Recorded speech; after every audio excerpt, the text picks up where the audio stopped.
ॐ भूर्भुवः स्वः तत्सवितुर्वरेण्यं भर्गो देवस्य धीमहि धियो यो नः प्रचोदयात्। ॐ शान्ति शान्ति शान्तिः।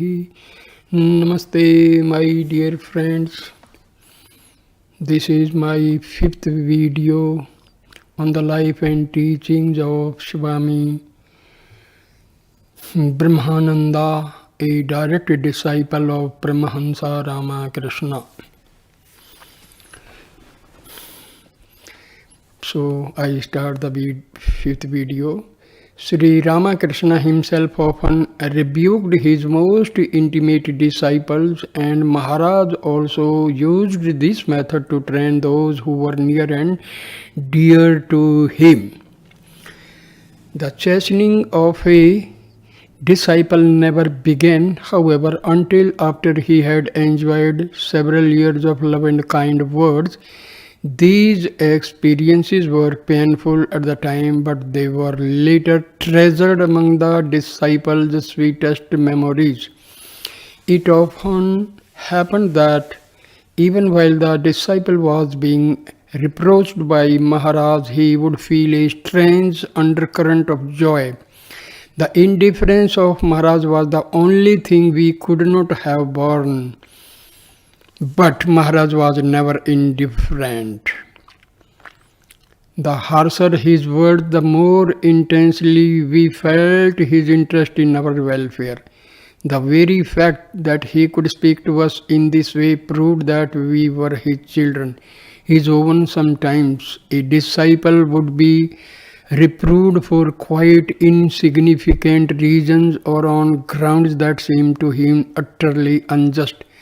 But as time passed, he would realize that there had been certain tendencies and karmas stored in his subconscious mind, and that Maharaj had seen them and was working to annihilate them before they could appear and become harmful.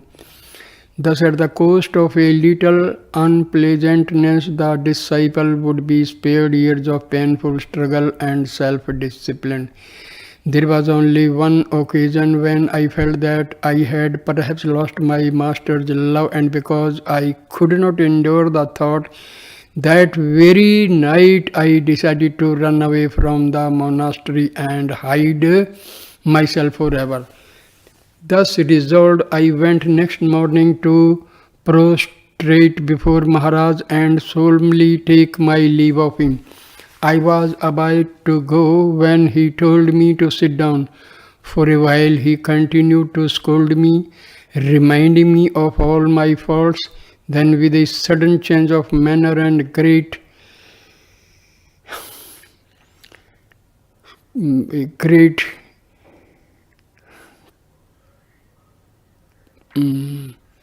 correctness, he asked, "Do you think you can run away from me?" The mother holds the child on her lap and spanks him, and the child cries, "Mother, mother." Never before had I been so deeply aware of his love and protection. All thought of running away was forgotten. His words soothed my burning heart. Then he said, "Our love is so deep that we do not let you know how much we love you." The truth of this statement was proved to me as I watched how Maharaj dealt with Hariharnanda, another disciple who had been for many years his personal attendant. Hariharnanda had begun to depend too much upon the master. He needed to learn to stand on his own feet, so with a show of displeasure, Maharaj sent him away to practice austerities in the solitude of a temple in southern India. Some years later, Maharaj was in Madras and arranged for Hariharnanda to visit him.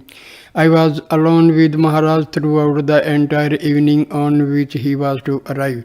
Watching Maharaj, I saw that he was as restless as a loving mother who was expecting her son after a long absence. In due time, Hariharnanda arrived, but fearing that Maharaj was still angry with him, he felt shy and wanted to postponed their meeting until the morning. Knowing the real state of affairs, I insisted that he should see Maharaj at once.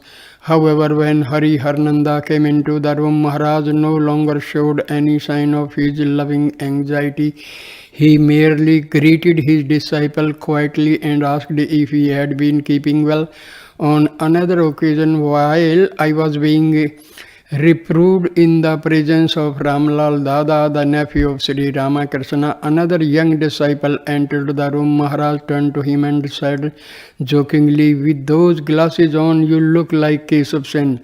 The disciple did not answer, for he saw that I was being scolded. Then Ramlal Dada turned to him and said, "Do you know why Maharaj is rebuking this boy in your presence? There is a saying that the mother scolds her daughter in order to teach the daughter-in-law. I remember the first time Maharaj ever reproved me. I had failed to do a certain errand for him because I had not understood exactly what it was he wanted. For this neglect, he scolded me throughout the afternoon. At supper time, Swami Turyananda was seated with Maharaj and I was fanning them. The scolding continued. I remained silent. Swami Turyananda turned to me and asked, "Do you know why Maharaj is so hard on you?" "No," I replied. "Frankly, I don't see how I am to blame." Then Swami Turyananda said, "There are three classes of disciples. The third class disciple merely does the Guru's bidding. The second class disciple does not have to be told. He acts as soon as the thought arises in the Guru's mind. But the first class disciple acts even before the Guru has had time to think." Maharaj wants you all to become first class disciple. To this Maharaj added simply, "You see, brother Hari, I am getting old. They do not obey me anymore. Please knock a little sense into their heads." There was another time when I did not write to Maharaj because my vanity had been wounded. When he came to Madras from Bangalore and asked me why I had not written, I answered carelessly, "Oh, you got all news of me from Swami Shivananda." At a glance, he understood my mood and asked sarcastically, "I suppose you have the key to the treasure house inside you and don't need me anymore."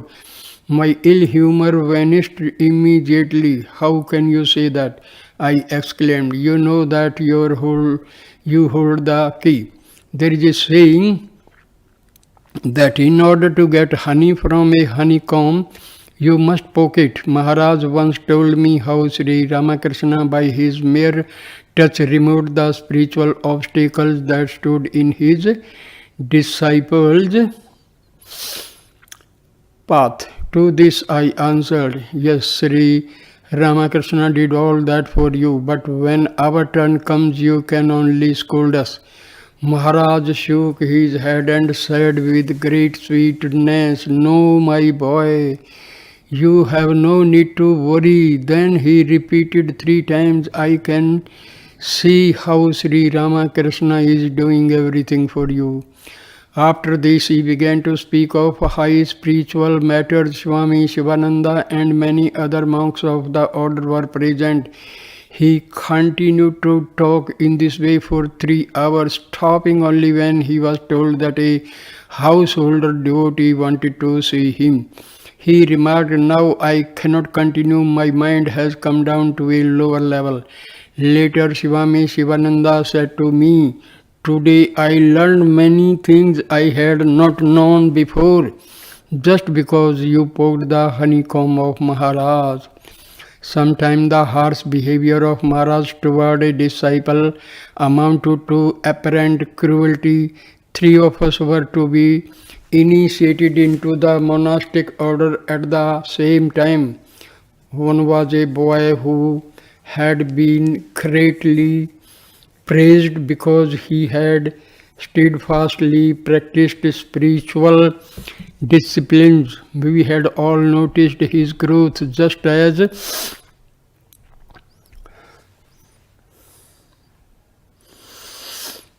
the formal rites were about to begin, Maharaj suddenly turned to this boy and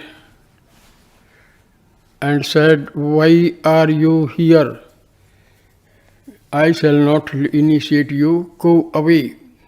My brother disciple and I were both shocked and felt that Maharaj had been cruel, but the boy himself later admitted that the praise he had received. Suddenly he came over and whispered into my ear, "It makes me feel so bad having to leave you. I shall miss you very much." Later, at the end of a letter, he repeated those same loving words, "I miss you very much." M once told Vishwananda, a disciple of Maharaj, "Observe how Maharaj acts and you will have some idea of what Sri Ramakrishna was like when his mind came down to the finite plane. His sense of humor was very keen. This was also true of Maharaj. One of his favorite jokes was to have some fruits or sweets placed beside a disciple who was meditating. When the disciple had finished his meditation, he would find his favorite dishes laid out before him. Later, Maharaj would ask, "Well, did you get the fruits of your austerities?" Often he would make us all roar with laughter. I remember once, while we were laughing, he nudged me and said, pointing to Vishwananda, "Look, he giggles like a girl." Maharaj would sometimes remark, "It is good to laugh every day. It relaxes the body and the mind." The following stories will give a glimpse of Maharaj's sense of fun and also of the deep love he bore towards his brother disciples. One story is told by Swami Satprakashananda. One afternoon, Maharaj was seated on the large bench on the ground floor veranda of the mutt building facing the Ganges. The old mutt building provided the only residential quarters of the Belur monastery at the time. I was standing very close to Maharaj. Presently, a young man who had come to the monastery to spend a vacation in the company of a holy man approached Maharaj to take leave of him. His holiday was over and he was about to return to his own home.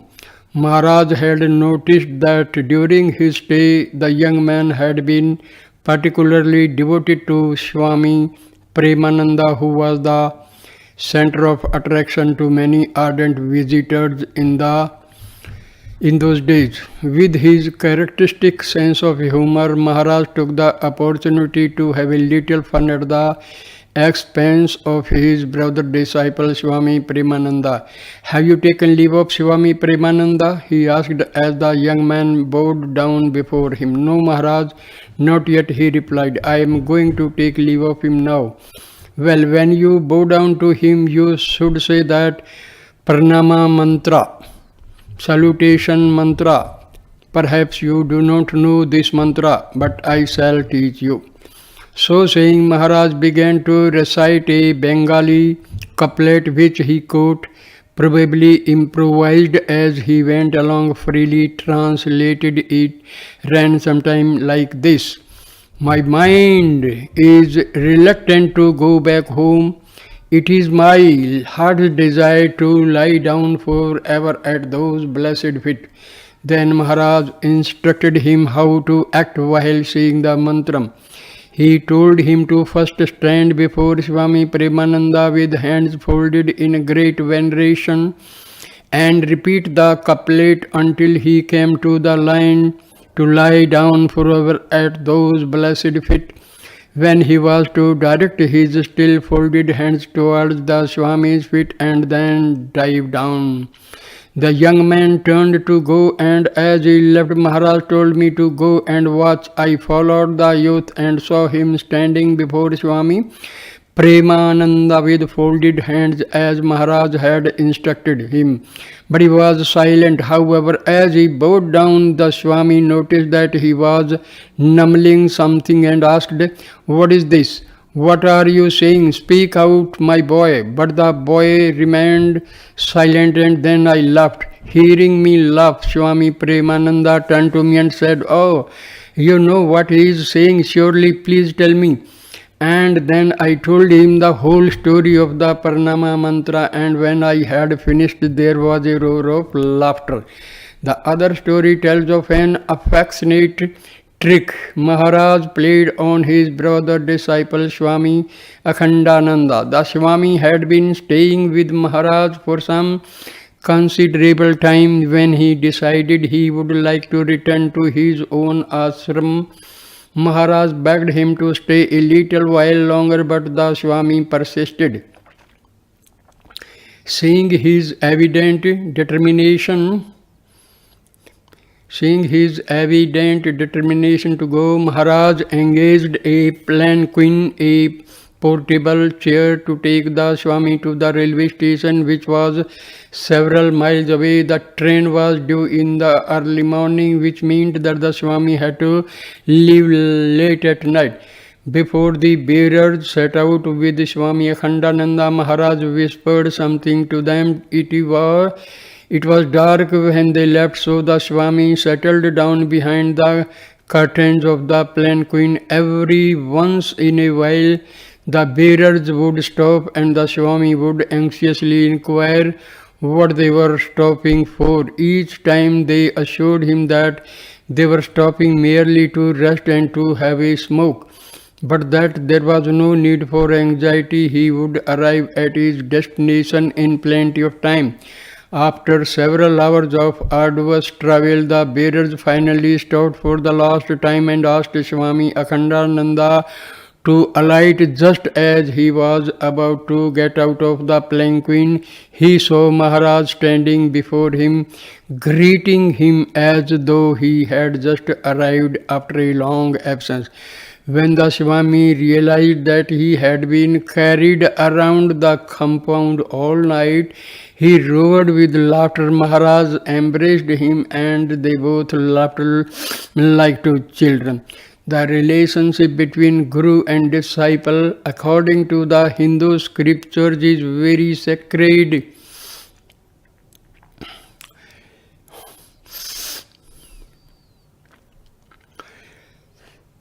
Very sacred one. Maharaj used to say that an enlightened soul must help his disciple until he also becomes enlightened. This he cannot be broken by the death of the body. After the teacher has passed away, he still continues to watch over his disciples in spirit. He will not accept his own final liberation until all are liberated. Maharaj was the embodiment of the protection power of the Guru. At one time he was walking with another disciple and myself. He was slightly ahead of us. Suddenly we heard a shout, "Out of the way, there is a mad bull!" An instant later we saw the bull itself rushing towards us. There was no time to run. My brother disciple and I tried to get in front of Maharaj to protect him, but he raised his arms and pushed us back. Although he was now an elderly man, he was still extraordinarily strong. As the bull approached with lowered head, there was a moment's pause. Maharaj stood still, confronting it. Then the bull stopped, shook its head from side to side, lifted it and walked quietly away. Swami Akhandananda relates a similar incident which took place at Bhubaneswar. Maharaj had gone for an evening walk in the woods with Akhandananda and another devotee. By the time they turned homeward, it was dark. All at once they saw a tiger Coming towards them, Maharaj stood still. The tiger also stopped about 100 feet away and looked at them for some moments. Then it turned and ran off. Neither of the devotees felt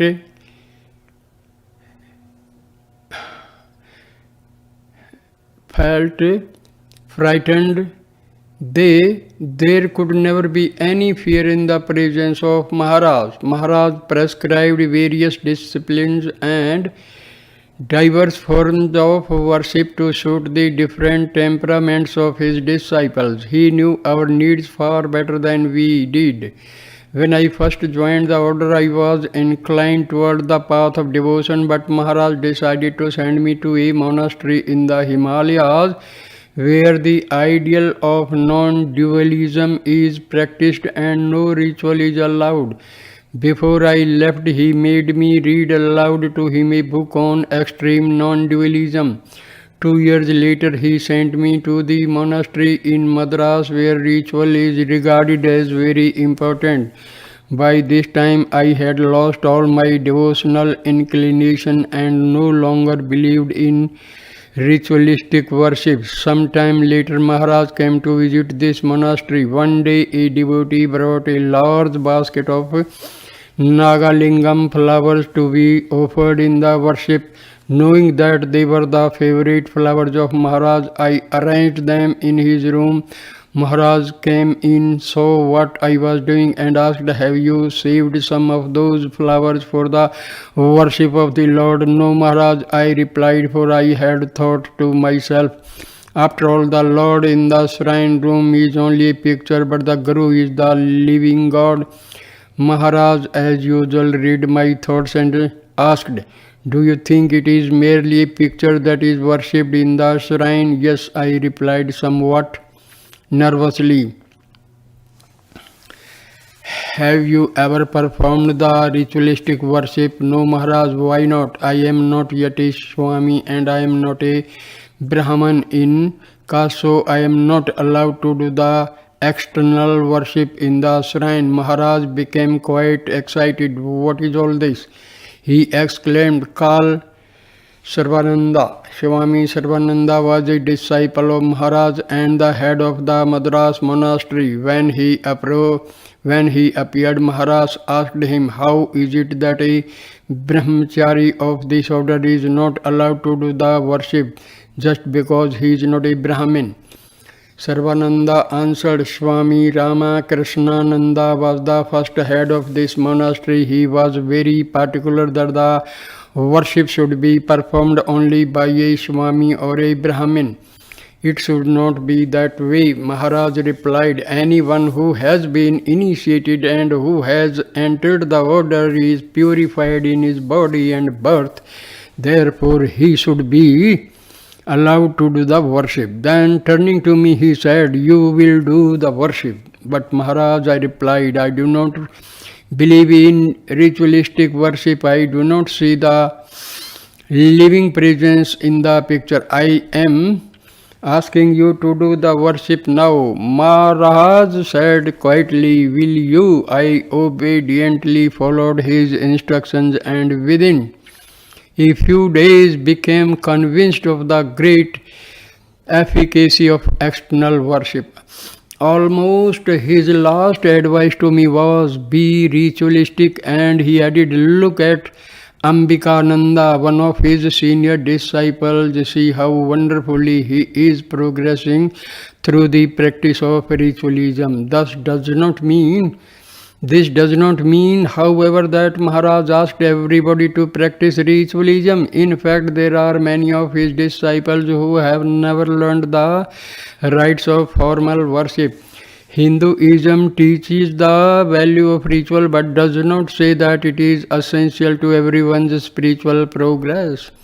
In conclusion, I must mention two quotations which Maharaj never tired of repeating to his disciples. The first was, "Tell the truth, but never a harsh truth."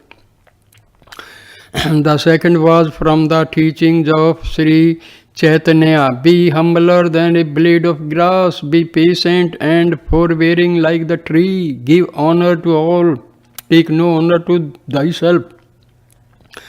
Chant the name of the Lord unceasingly. Maharaj once told me, there are times when it becomes impossible for me to teach anyone. No matter where I look, I see only God wearing many masks. Who am I, the teacher, who is to be taught? But when my mind comes down again to a lower level, I see the ignorance in man and I try to remove it.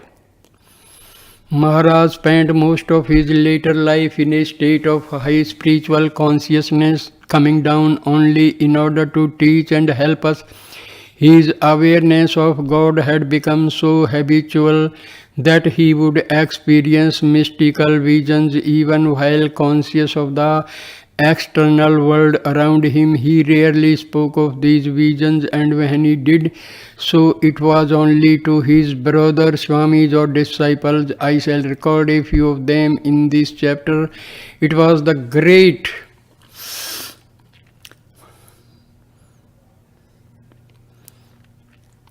It was the year 1901, a few days before the annual worship of Durga, God the Mother in her aspect as protectress of the universe. Maharaj was sitting on the bank of the Ganges at the Belur Mutt. Suddenly he saw a Mother Durga walking on the surface of the Ganges toward the monastery grounds. She passed under the sacred Vilva tree in the monastery garden and then disappeared. A moment later, Swami, arrived by boat, came to Maharaj and said, Raja, make arrangements at once for the worship of Mother Durga. Then he told Maharaj that he had a vision and had seen Mother Durga being worshipped at the monastery. Maharaj in turn described his own vision to Swamiji and they began at once to prepare for the worship. Since that day, the special worship of Mother Durga has been held every year at the Belur monastery. Maharaj also performed this worship at the monasteries in Kankhal, Banaras and Madras. He once told Akhilananda that he performed this worship in obedience to the mother's direct command. Akhilananda records that during the Durga festival in Madras, the power of Maharaj was especially felt by his disciples and their minds were raised to higher level of spirituality. Maharaj used to observe Christmas every year by offering special worship to Jesus. The story of the Nativity was read aloud from the Bible and followed by meditation. Fruit, bread, cake and wine were offered in the worship. Sister Dev Mata, an American devotee who happened to be present on one such occasion, records the scene as follows. When I had finished reading, the intense stillness in the air led me to look towards Swami Brahmananda. His eyes were open and fixed on the altar. There was a smile on his lips, but it was evident that his consciousness had gone to a higher plane. No one moved or spoke. At the end of 20 minutes or more, the look of immediate seeing returned to his eyes and he motioned to us to continue the service. After the service, as Maharaj was partaking of the sacramental food, he remarked to Sister Devmata, while you were reading, Christ suddenly stood before the altar dressed in a long blue cloak. He talked to me for some time. It was a very blessed moment. There is a saying in Sanskrit, places of pilgrimage are made holy by the visits of the seers of God. The The enlightened soul does not need to visit holy places or temples, for he has realized the living God everywhere. Wherever he lives, that place becomes holy. Nevertheless, we know that enlightened men often journey to shrines and temples. They do so because they find there a great manifestation of God, a more concentrated revelation, as it were. This spiritual concentration has been caused by the visits of many holy men and women and by the devotion of pilgrims throughout the ages. When a saint goes to a holy place, he contributes his own revelation to the spiritual treasure house for the benefit of the generations that will follow. The temples of India are dedicated to deities of many forms and aspects, as well as to the impersonal, formless Godhead. This one Godhead, whose name is Silence, comprises all divine forms and aspects, yet is beyond form and definition. Sri Ramakrishna used to say, never set a limit to the infinite by trying to define it, and indeed it is evident that infinite God must have infinite forms of expression. Truth is, one sages call it by various names, says the Rig Veda, the ancient scripture of the Hindus. In an orchestra, different instruments play different notes, but when these notes are harmonized, the combined effect is of one beautiful unity. Maharaj reached this unity through his realization of Brahma. An ordinary mystic may be aware of only one instrument and hear only one note, one part or aspect of the divine whole. The illumined soul, however, hears all the instruments, the entire orchestra. Thus it was that Maharaj, while ever conscious of the one Brahma, was able to see the many divine aspects when he visited the temples dedicated to them. At Madura in southern India, there is a famous temple of Divine Mother. When Maharaj entered it and stood before the deity, he exclaimed, "Mother, Mother," and lost his external consciousness. Swami Krishnananda, who was with him, saw his condition and held him by the arm to prevent him from falling. Seeing Maharaj standing unconscious in ecstasy, the priest and devotees who were present gazed at him in silence. An intense stillness pervaded the temple and lasted for more than an hour. When Maharaj regained his normal consciousness, he went silently away. Later he described his vision of the humorous form of Divine Mother at the temple of Rameswar, which is dedicated to Shiva, the formless aspect of God. Maharaj was again absorbed in Samadhi.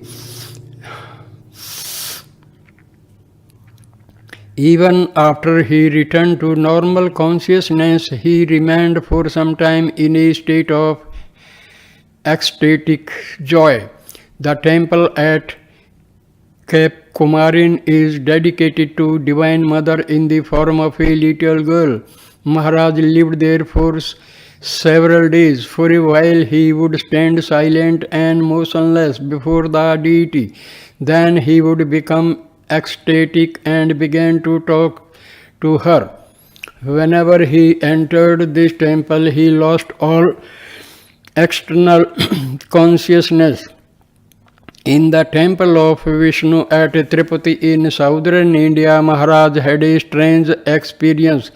The vision he beheld, there was not of Vishnu but of Divine Mother. On inquiry, it was found that the temple had once been dedicated to Mother and later had been changed into a Vishnu temple through the influence of Ramanuja. In the temple of Jagannath at Puri, there are three images. Sri Krishna stands on one side, his brother Balram on the other, and Subhadra, his sister, stands in the center. Here Maharaj once saw the living Krishna on the altar. The three images had disappeared. Maharaj visited this temple many times, and each time he went there, he seemed to dwell in another realm, and his face shone with a radiant smile. Of the many places of pilgrimage that Maharaj visited, he loved Vrindavan and Banaras most of all. He used to tell us that in these two cities a spiritual current is always flowing, and that this current grows particularly strong at certain times of the day and night. He said that if a man meditates and practices Japam in Vrindavan at midnight, he is greatly helped by the spiritual current, and if he meditates in Banaras at 4 a.m., he may easily become absorbed into the higher consciousness. In later years, when Maharaj visited the temples at Vrindavan and Banaras, he would ask his disciples to sing and chant. He himself would pass into ecstasy. Speaking of Banaras, he said, many have found enlightenment there. If the aspirant struggles a little to reach the union with God, he may get it very easily. Only once did Maharaj initiate a disciple in Banaras. After that, he refused to do so because, as he said, Lord Shiva gives liberation to all those who live and die there. The disciple who later became Swami Akhilananda was once in Banaras with Maharaj and wanted initiation. Holy Mother does not initiate any disciple in Banaras. Maharaj told him, I have made the same rule. Then in a sweet, affectionate voice he added, I will initiate you when I go back to the monastery at Belur. Don't be impatient. In my mind, I have already accepted you as my disciple and have made myself responsible for you. Once during the celebration of Sri Ramakrishna's birthday at Belur, while the disciples were singing and chanting, Maharaj went into Samadhi. He was carried to his room completely unconscious of the outer world, his face shining with a heavenly radiance. He remained in this condition so long that his brother disciples became anxious. They told Holy Mother, who was present at the time, but she showed no anxiety. Indeed, she seemed well pleased and said, do not worry about him. Then she went to Maharaj, touched his arm lightly and said in an affectionate voice, Rakhal, I have brought sacramental food for you. Eat, my child. Maharaj immediately returned to normal consciousness and, seeing Holy Mother, prostrated himself at her feet. He used to say, it is very hard to understand Mother's greatness unless she herself reveals it. Through the grace of Sri Ramakrishna, one may recognize the Divine Mother in her. Once while Maharaj was visiting Holy Mother, a female disciple of Sri Ramakrishna said to him, Rakhal, Mother wanted to know from you why a spiritual aspirant must worship the Divine Mother first. Maharaj answered, Mother has the key to knowledge of Brahma. Unless she shows his grace and opens the door, no one can enter into the realm of Brahma. As he left the house where Holy Mother was staying, Maharaj began to sing and dance, clapping his hands like a little boy. Whenever he was with Holy Mother, he always acted in this childlike manner, which expressed the relationship between them. Vijayananda A disciple of Sri Ramakrishna said of Maharaj and his visions, the gods and goddesses are not myths, they are real. They are the many aspects of the one Godhead. I know this because Maharaj used to see and talk to them.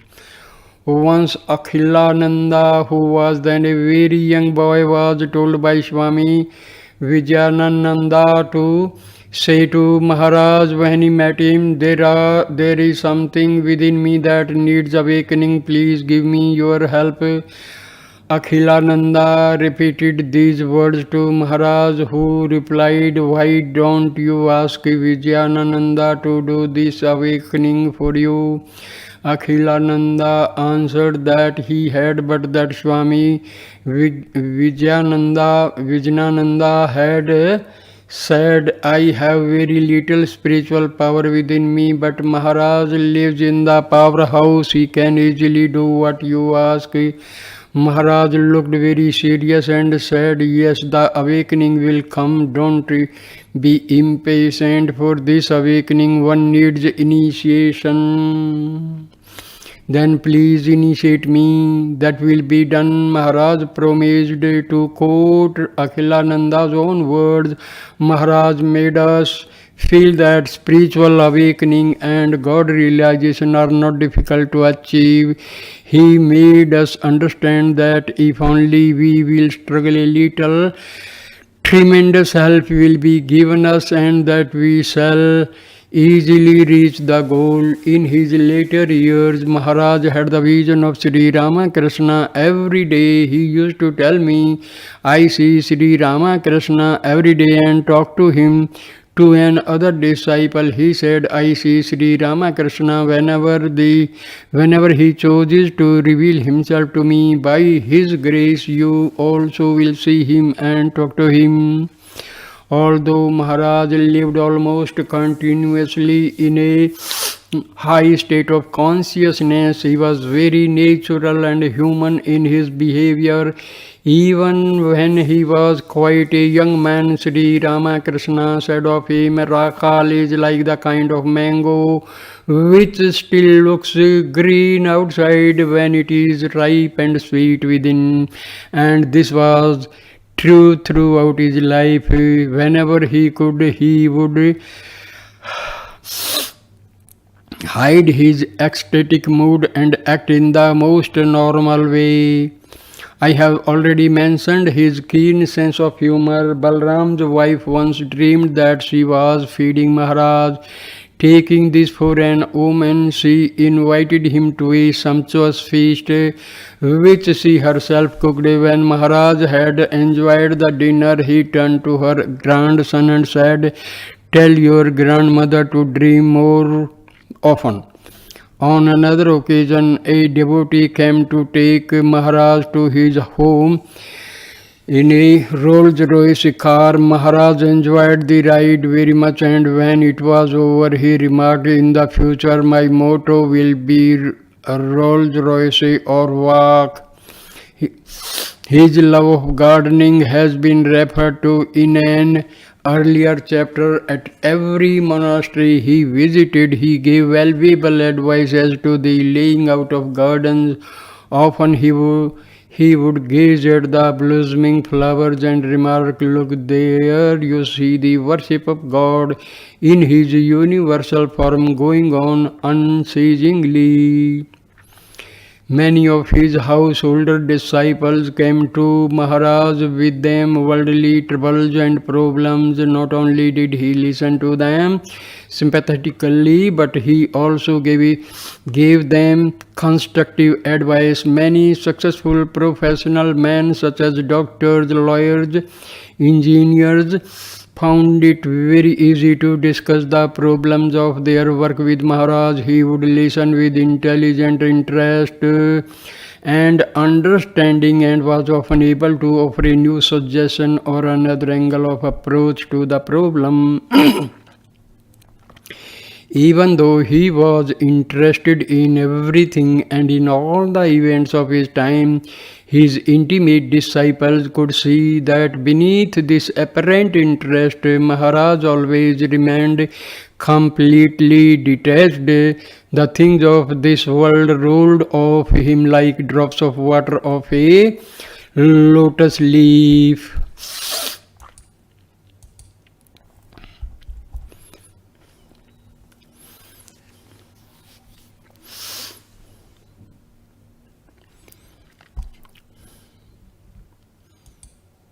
So I will end this video here. Dear friends, you may be thinking why I am narrating the life story of Swami Brahmananda. Because life story of a sage, if we listen carefully, this will make our belief in divinity and God like concrete. So, dear friends, you must listen, read wherever you get the chance to know, read, or listen about the stories of sages, realized souls, enlightened sages. It will help you a lot. It will create interest. It will increase your spiritual level. So thank you, my dear friends, for listening this video with patience. Please like, comment and share the video and subscribe the channel. Thanks a lot. Namaskar. Namaskar.